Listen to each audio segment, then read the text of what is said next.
യോഹന്നാൻ 8:12 ഞാൻ ലോകത്തിൻ്റെ പ്രകാശമാണ്. എന്നെ അനുഗമിക്കുന്നവൻ ഒരിക്കലും അന്ധകാരത്തിൽ നടക്കുകയില്ല. ഞാൻ ലോകത്തിൻ്റെ പ്രകാശമാണ്. ഇതുപോലെ ആർക്കെങ്കിലും പറയാൻ കഴിയുമോ? നമുക്ക് ചുറ്റും അനേകം നേതാക്കന്മാരുണ്ട്.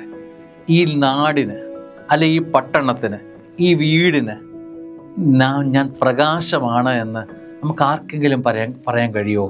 അന്ധകാര അനുഭവങ്ങൾ ഒരുപാട് ജീവിതത്തിൽ നമുക്ക് പറയാനുണ്ട്.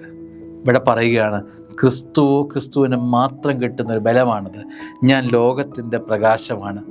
ഒരു ലീഡർ, ഒരു നയിക്കുന്ന ഒരുവൻ പറയുകയാണ്, ഞാനാണ് പ്രകാശം. എൻ്റെ കൂടെ വരുന്നവൻ ഒരിക്കലും അന്ധകാരം ഉണ്ടാവുകയില്ല. അതൊരു വലിയ ശക്തിയല്ലേ സ്നേഹമുള്ളവരെ? അനേകം പൊട്ടവിളക്കുകളുടെ പോലെ, അണയുമെന്ന് ഉറപ്പുള്ള പല വിളക്കുകളുടെയും പുറകെ നമ്മൾ നടന്ന സമയം കളയരുത്. നമ്മൾ അന്ധകാരത്തിൽ തന്നെ എത്തും. കൂരാക്കൂരി ഇരുട്ടിലേക്ക് പോകും. നീ തപ്പിത്തടയുന്ന അനുഭവങ്ങൾ ജീവിതത്തിൽ വരും. പകച്ച് നിൽക്കും. നീ ഒറ്റപ്പെടും. മുൻപോട്ടുള്ള നിൻ്റെ യാത്ര മുമ്പോട്ട് പോകാൻ കഴിയാത്ത വിധത്തിലുള്ള ജീവിത പ്രതിസന്ധികൾ ജീവിതത്തിൽ വരും. ക്രിസ്തു പറയുകയാണ്, ഞാൻ ലോകത്തിൻ്റെ പ്രകാശമാണ്. ലോകം മുഴുവൻ, നിൻ്റെ കുടുംബമാകുന്ന ലോകം മുഴുവൻ, നിൻ്റെ ജീവിത അനുഭവങ്ങൾ പ്രകാശിക്കാൻ ക്രിസ്തുവിനെ കൂട്ടുപിടിക്കുക.